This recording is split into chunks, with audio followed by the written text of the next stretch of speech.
The massive observation screens aboard the Jupiter Defense Station flickered with an impossible sight. Captain Ryoko Nakamura stood frozen, her dark eyes fixed on the readings that defied every known law of physics. The alien vessel had simply appeared, bypassing all early warning systems and emerging from what seemed to be a tier in space itself.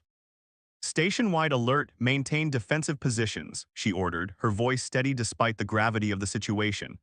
The crew responded with practiced efficiency, though the tension in the air was palpable. This wasn't a drill, this was humanity's first contact with an advanced alien civilization. The vessel hung in space like a crystalline leaf, its surface refracting Jupiter's light in ways that seemed to defy geometry. It was beautiful, terrifying, and utterly alien. Dr. Marcus Rhodes, the station's lead xenologist, rushed onto the bridge, his weathered face flushed with excitement. Captain, they're broadcasting something. It's in multiple frequencies, including some we've never seen before. Put it through, Nakamura commanded, her fingers drumming against the command console. The message that filled the bridge's speakers wasn't in any human language, but rather a series of mathematical sequences that Rhodes immediately recognized as universal constants. It's a peace greeting, Rhodes explained, his hands flying over his tablet. They're using math as a universal language. Brilliant, actually. They're requesting direct communication. The next few hours were a blur of activity.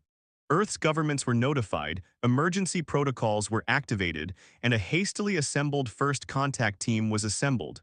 But it was what happened next that truly shocked everyone. The alien vessel's message became clear. They weren't explorers. They were representatives of something called the Galactic Assembly, and they had come with a warning. Humanity had been noticed, and not everyone in the galaxy was pleased about it. Commander Javier Torres, newly arrived from Earth Command, stood beside Nakamura as they prepared for the first face-to-face meeting. "They say they've been watching us," he asked, adjusting his formal uniform. "For centuries, apparently," Nakamura replied, reviewing the preliminary translations. "We weren't supposed to develop quantum computing so quickly. It caught their attention." The meeting chamber had been prepared according to the alien's specifications. The air mixture had been adjusted, gravity slightly reduced, and temperature lowered. When the alien delegation emerged from their transport, even the most prepared humans found themselves struggling to maintain composure. The beings called themselves the Vexti. They moved like liquid mercury given form, their bodies shifting between solid and translucent states. Their spokesperson, who introduced itself as Nexus Guide Zyra, addressed the human delegation with unexpected directness. "Your species has achieved what many thought impossible," Zyra's translated voice filled the chamber.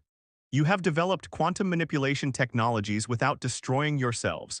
This has created concern among certain members of the assembly." Dr. Rhodes leaned forward, concern about our technological progress. "About its implications," Zyra clarified. "Your species possesses a unique combination of technological innovation and biological aggression that some find disturbing. The assembly is divided on how to proceed." The implications were clear. Humanity wasn't being welcomed to a galactic community, they were being evaluated as a potential threat. "We've maintained peace on Earth for over 50 years, Torres argued. Our colonies on Mars and Europa are thriving examples of human cooperation. Yet your military installations persist, Zyra observed, including this one. For defense, Nakamura interjected, would you have us defenseless in an unknown universe? The meeting continued for hours, but the underlying tension never dissipated. The Vexti revealed that the assembly operated on consensus, and currently humanity's status was under debate. Some advocated for immediate technological restrictions, while others pushed for gradual integration into galactic society. As the delegation prepared to leave, Zyra delivered their final message. "You will be watched. Your next steps will determine humanity's place in the galaxy. Choose wisely." The alien vessel departed as mysteriously as it had arrived, leaving humanity with the weight of an impossible choice. Continue their technological development and risk intervention from the assembly, or accept limitations on their progress in exchange for peace.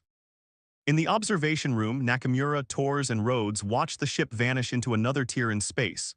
"They'll be back," Rhodes said quietly, "and next time it might not be for talking."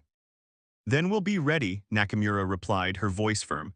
Humanity didn't come this far to stop now. If they want to test us, let them. We'll show them exactly what we're capable of. Tors nodded, his expression grim. I'll notify Earth Command. We need to prepare not just militarily but diplomatically. If there's division in this assembly, we need to find our allies. As emergency meetings were called and plans were made, one thing became clear. Humanity's age of isolation was over. The galaxy had noticed them and nothing would ever be the same. 6 months after the Vexti's visit, Earth's quantum research facilities were operating at unprecedented levels. Despite the Assembly's warnings, humanity had chosen to forge ahead. But fate had other plans for their next encounter with galactic civilization. Dr. Marcus Rhodes was reviewing data from Jupiter Station's quantum sensors when the first anomaly appeared. At first, he thought it was an equipment malfunction. The readings suggested a tear in spacetime far larger than anything previously recorded. But when Captain Nakamura burst into his lab, he knew this was something far worse. The Vexti are back, she announced, her usual composure shaken. But they're not alone. 3 other species ships have entered the system. They're requesting immediate contact. Within hours, the Jupiter Station's conference chamber was filled with representatives from 4 distinct alien species. Beside the Mercury-like Vexti stood the crystalline Arxur, whose bodies seemed to be formed from living gemstones. The insectoid hive mind of the MRAX clicked and hummed in their environmental suits, while the energy-based quantum collective manifested as swirling patterns of light. Their message was dire. A quantum cascade failure had been detected in the Carina Nebula, threatening to destabilize hundreds of inhabited star systems. Traditional containment methods had failed, and the cascade was spreading faster than predicted.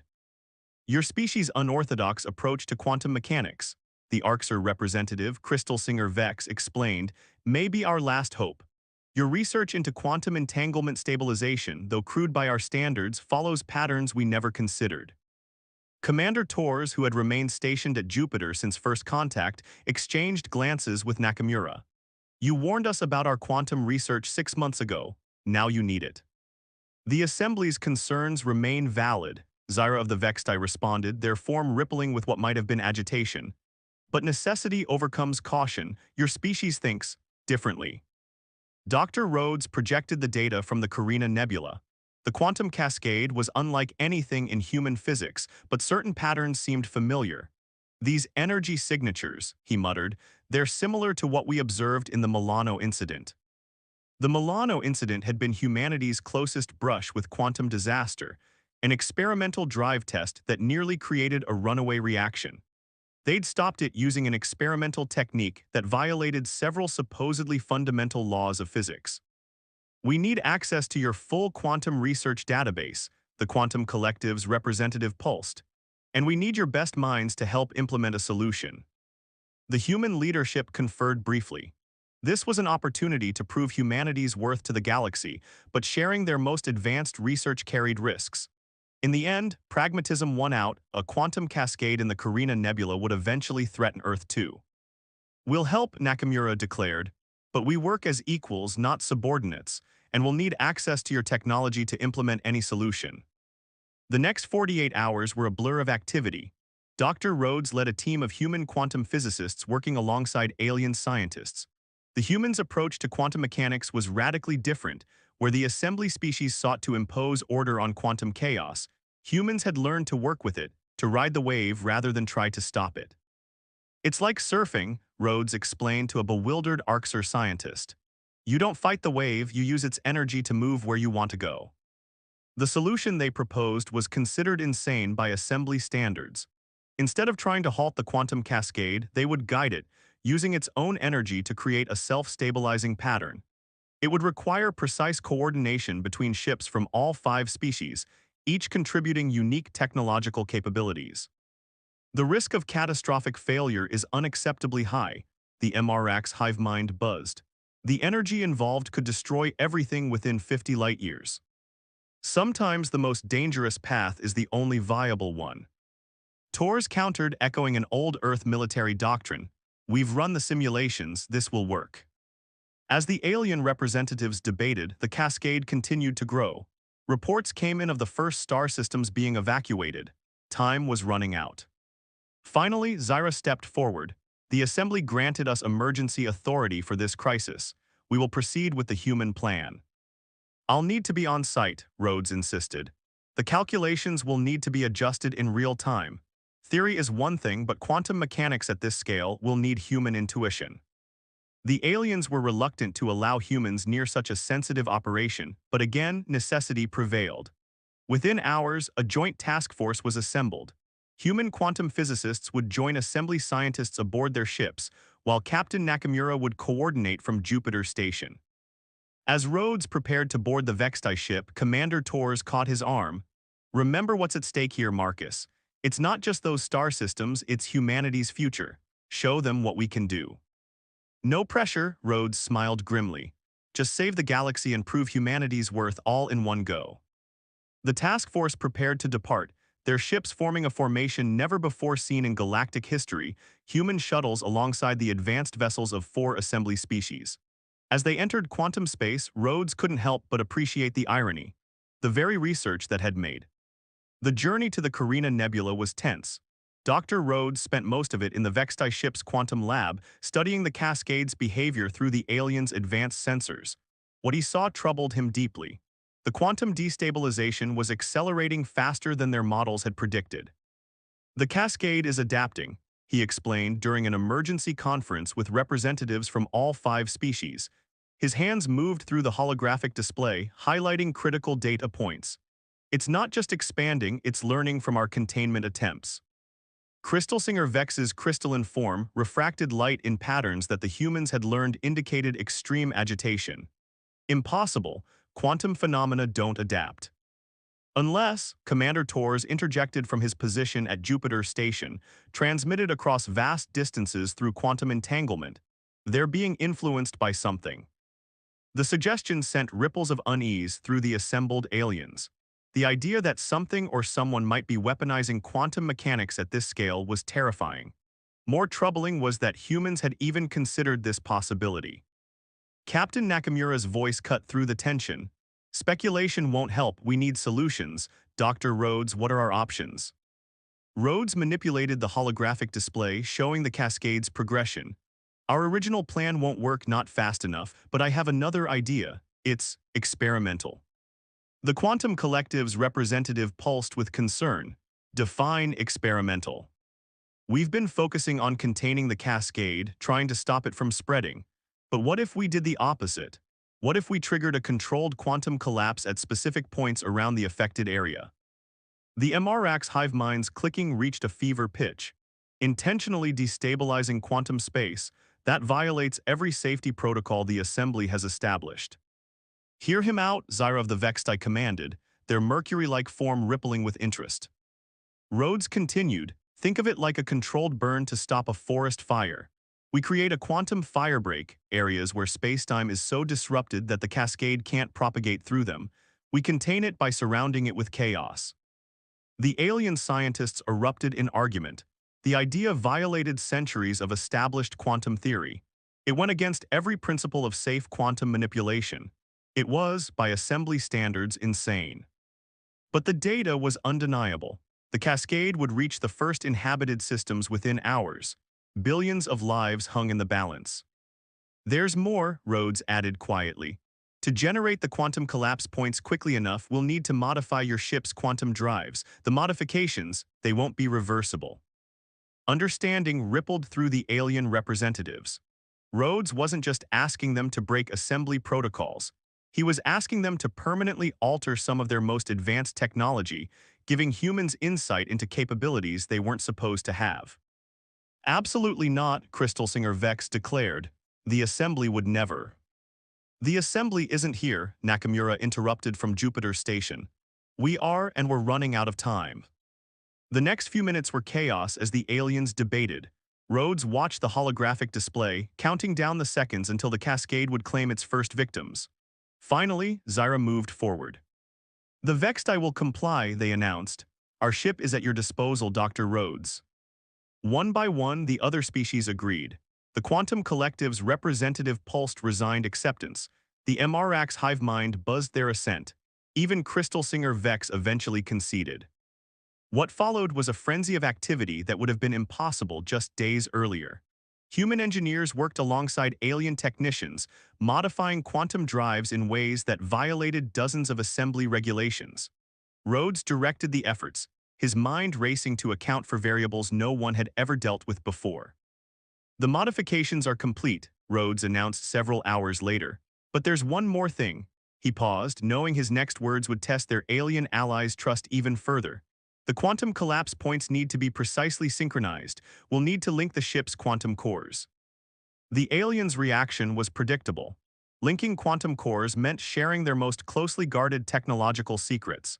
It would give each species, including humans, insight into how the others manipulated quantum space.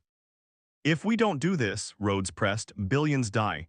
Sometimes trust isn't about choice, it's about necessity. Commander Tor's voice came through the quantum link. Whatever you decide, do it fast. We're picking up massive quantum fluctuations from the cascade. It's accelerating again. In the end, necessity won again. The ships moved into position, their quantum cores linking in ways never before attempted. As Rhodes initiated the final sequence, he caught Zyra watching him with an unreadable expression. Your species continues to surprise us, the Vexti representative observed.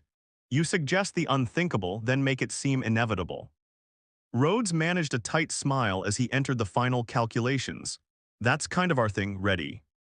Around the cascade's perimeter, 5 ships from 5 different species prepared to intentionally trigger quantum collapse on a scale that should have been impossible. As Rhodes gave the signal to begin, he couldn't help but wonder if they were about to save the galaxy or tear it apart. The quantum drives engaged simultaneously, their combined power sending ripples through spacetime itself. On the Vexti ship's bridge, Dr. Rhodes watched as the impossible became reality. 5 points of artificial quantum collapse bloomed around the cascade like dark stars, each one a controlled violation of physics on a cosmic scale. Initial quantum collapse points are stable, he reported, his voice tense. Beginning phase 2. The linked ships moved in perfect synchronization, their modified drives pushing the boundaries of what should have been possible.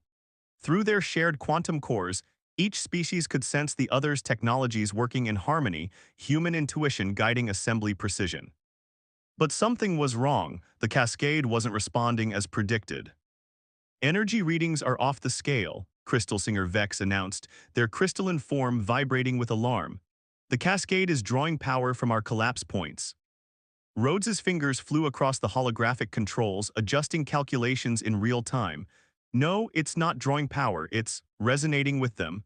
His eyes widened as understanding struck. This isn't natural, the cascade was engineered. The revelation hit the alien representatives like a physical blow. Someone had created this crisis, perhaps as a test, perhaps as a weapon, and now their attempted solution was making it stronger. Abort, the MRAX hive mind buzzed frantically. We must disengage before. No, Rhodes interrupted. We can use this. The resonance goes both ways if we can match its frequency exactly. Captain Nakamura's voice cut through the quantum link from Jupiter Station. Whatever you're going to do it fast. We're detecting quantum shockwaves approaching the nearest inhabited systems. Commander Torres, coordinating with evacuation efforts, added grimly, we've got billions of lives in the path of those shockwaves. Time's up. Rhodes took a deep breath. What he was about to suggest went beyond breaking protocols. It ventured into realm of the theoretically impossible. We need to invert the collapse points, transform them from quantum dead zones into quantum amplifiers. Madness, the quantum collective's representative pulsed. The energy feedback would create a resonance cascade that perfectly matches the engineered one, Rhodes finished. Like fighting fire with fire, we can't stop it, but we can guide it, force it to collapse in on itself. The power requirements would be astronomical, Zyra observed, their mercury-like form shifting rapidly, even with our linked cores. We can do it, Rhodes insisted. But I need you to trust me, all of you, no holding back, no safety margins.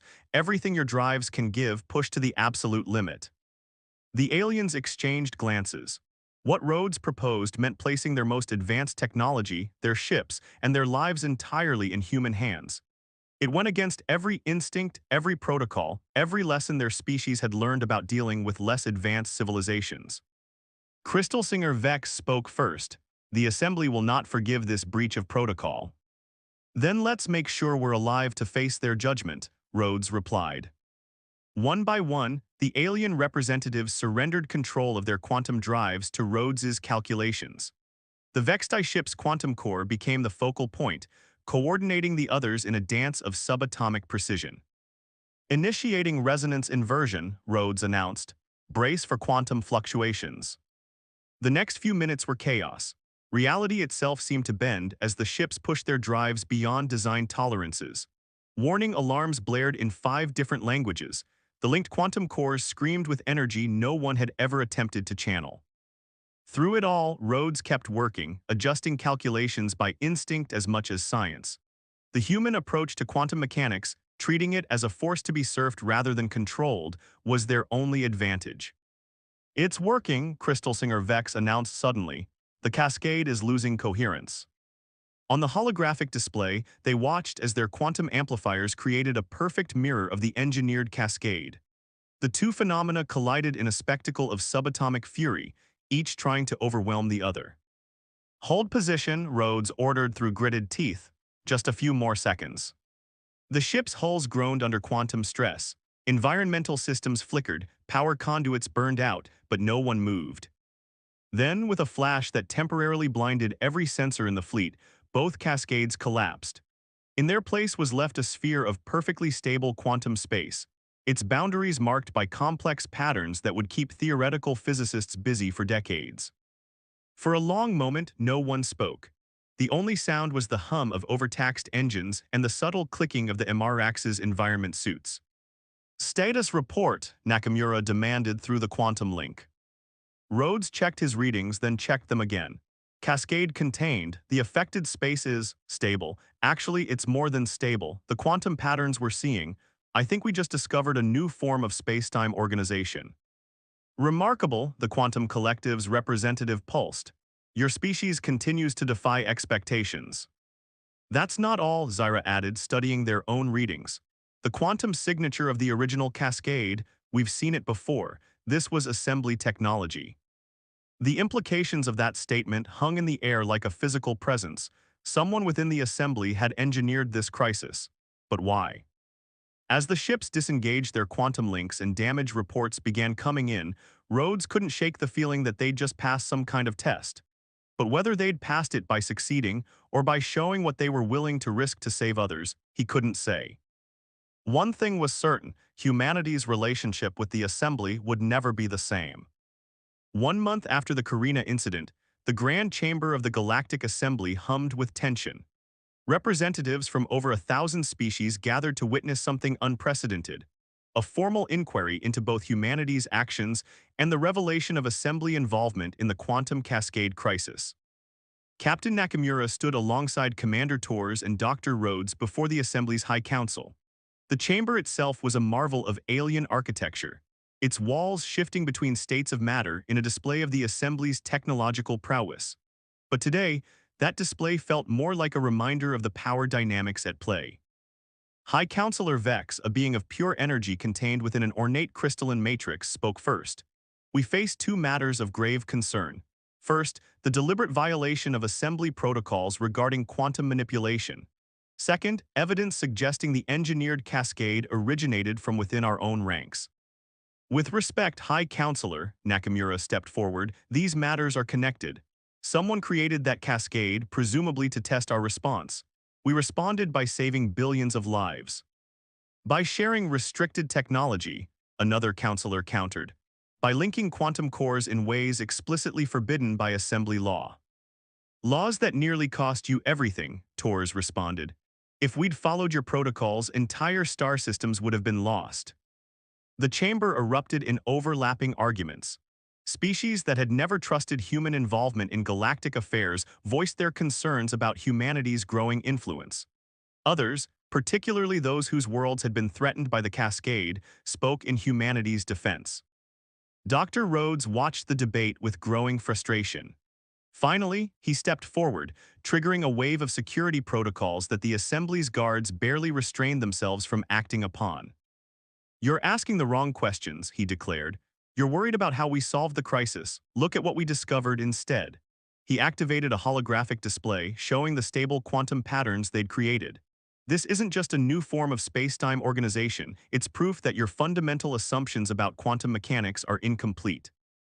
Zyra, now revealed as an assembly insider who had championed human involvement, moved to support Rhodes's point. The humans don't just think differently, they see differently.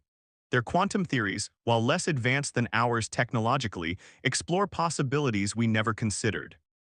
Because they were deemed too dangerous to consider, High Counselor Vex noted. Maybe that's exactly the problem, Nakamura interjected. You've built an incredible civilization, but you've also built walls around your thinking. Every protocol, every restriction, they're all based on what you believe is impossible. The room fell silent as Crystal Singer Vex, now bearing the marks of a senior assembly researcher, stepped forward. The quantum cascade was my creation, they announced. An authorized test of human capability and response. The revelation sent shockwaves through the chamber. Vex continued, we needed to understand not just their technology but their approach to crisis. Would they follow protocols and fail, or break them and succeed? Would they prioritize their own safety or risk everything to save others? You risked billions of lives for a test. Tor's voice was cold with fury. We risked nothing, Vex replied. The cascade was controlled from the start. If you had failed, we would have contained it. But you didn't fail. You exceeded every parameter. You didn't just solve the crisis, you advanced our understanding of quantum mechanics in ways we thought impossible. Understanding dawned on Rhodes's face. This wasn't just about testing us, it was about testing the assembly itself, proving that your protocols needed to change. High Counselor Vex's energy form pulsed with what might have been approval. Change is inevitable. The question is whether we guide it or resist it. They turned to address the full assembly. Humanity has demonstrated both technological innovation and moral courage. They broke our protocols not for advantage, but to save lives.